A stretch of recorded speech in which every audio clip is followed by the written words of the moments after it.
Pasangan yang disatukan oleh takdir umumnya memiliki satu atau dua kesamaan. Entah itu dari segi kepribadian, status sosial, hobi, atau latar belakang hidup yang sama. Seperti halnya pasangan yang satu ini, mereka disatukan oleh kejahatan. Aksi brutal mereka menggemparkan dunia. Juan Carlos Hernandez 38 tahun dan Patricia Martinez Bernal 44 tahun, mereka tinggal di kota Ecatepec, Meksiko. Mereka adalah pasangan psikopat. Keduanya digelari Monster Ecatepec. Ibu Juan Carlos adalah seorang ibu tunggal, yang diduga sering mendandaninya seperti perempuan, membawa laki-laki ke rumahnya dan memaksa putranya untuk menonton hubungan seksualnya. Dia menyatakan bahwa di masa kecilnya, dia mengalami pelecehan seksual oleh wanita lain yang saat itu adalah pengasuhnya. Patricia Martinez lahir dari keluarga miskin dan manipulatif. Dia didiagnosis dengan gangguan intelijen perbatasan terkait dengan kecacatan intelektual. Dia adalah seorang pelacur pada saat itu. Pasangan itu bertemu pada 2008, ketika Patricia bekerja sebagai pelayan di sebuah restoran, di mana Juan Carlos adalah klien tetapnya. Mereka memulai hubungan dan sering membual menjadi pembunuh. Pasangan itu memiliki 4 anak selama 10 tahun hubungan mereka. Mereka membuka bisnis keluarga di mana mereka menjual pakaian, parfum dan ponsel. Korban pertama mereka menurut Patricia adalah seorang wanita berusia 22 tahun yang dibujuk oleh Juan Carlos dengan janji pekerjaan.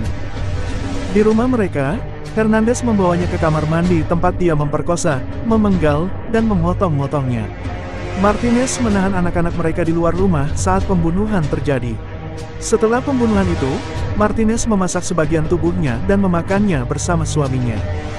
Korban kedua mereka adalah seorang gadis remaja yang tinggal di sebelah mereka yang menderita kecanduan inhalan. Inhalan adalah zat senyawa yang mudah menguap. Contohnya seperti lem jika dihirup secara rutin akan membuat penggunanya seperti orang mabuk. Mereka diduga memikatnya dengan janji kekayaan. Seperti korban pertama, dia juga diperkosa, dipenggal, dan dipotong-potong di kamar mandi mereka. Patricia memasak tubuh korban dengan minyak dan garam. Pasangan itu berhasil diringkus pihak kepolisian usai 3 wanita yang menjadi korbannya hilang pada April, Juli, dan September tahun 2018. Hal itu terungkap karena ada beberapa saksi yang mengatakan jika pernah melihat korban bersama Juan Carlos sebelum menghilang. Polisi kemudian mencurigai pasutri itu karena ketiganya sama-sama terlibat dengan mereka sebelum menghilang. Mereka ditangkap polisi Meksiko pada bulan Oktober tahun 2018 ketika sedang jalan santai sambil mendorong kereta bayi. Namun, isi dari kereta bayi itu bukanlah anak manusia, melainkan sisa-sisa dari tubuh korban yang mereka bunuh. Juan kemudian diperiksa dan mengakui jika dia hendak membunuh 100 wanita. Diketahui, Juan membunuh korbannya menggunakan pisau besar. Ia akan melumpuhkan dan mengunci tubuh mereka lalu membunuh dan memotongnya.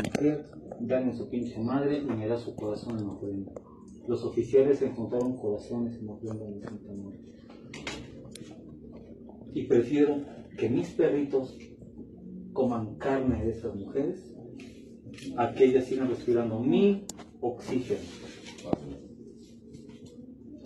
1000 veces que coman los perritos y las ratas, a que ellos sigan caminando por. Istrinya juga berperan untuk menarik korban agar datang ke rumah mereka. Caranya dengan mengatakan pada korbannya bahwa ia memiliki pakaian murah untuk dijual. Saat itulah Juan langsung menghabisi korbannya dengan kejam. Salah satu korban mereka, Nancy Numi Huitron, adalah seorang ibu yang membawa bayinya ketika berkunjung ke rumah pasangan itu. Wanita 28 tahun itu dibunuh pada tanggal 6 September tahun 2018. Malangnya Juan menjual bayi Nancy yang masih berusia 2 bulan kepada pasutri dengan imbalan 10,4 juta rupiah. Bersyukur bayi yang tidak berdosa itu menjadi korban kekejaman Juan. Dengan borgol yang mengikat tangannya, Juan sempat mengaku bahwa ia juga memberikan daging korbannya kepada anjing peliharaan mereka. Juan mengatakan wanita-wanita itu tidak pantas menghirup oksigen yang sama dengannya. Juan juga mengatakan jika ia lebih aman di penjara, karena jika bebas, ia akan terus melakukan pembunuhan kepada wanita-wanita di luar sana. Alasannya adalah karena kadang-kadang mereka tidak memberikan waktu pada Juan untuk tidur juga karena kebencian yang dirasakan terhadap mereka dan juga karena dia masih membutuhkan mereka. Setelah menggeledah rumah mereka, polisi mendapati sisa-sisa tubuh beberapa wanita yang menjadi korban kebrutalan mereka. Usai ditangkap, Juan mengaku telah membunuh 20 wanita. Karena kebrutalan mereka yang membuat publik marah, pengadilan menjatuhi hukuman 654 tahun kepada mereka. Intinya mereka dipenjara sampai mereka mati.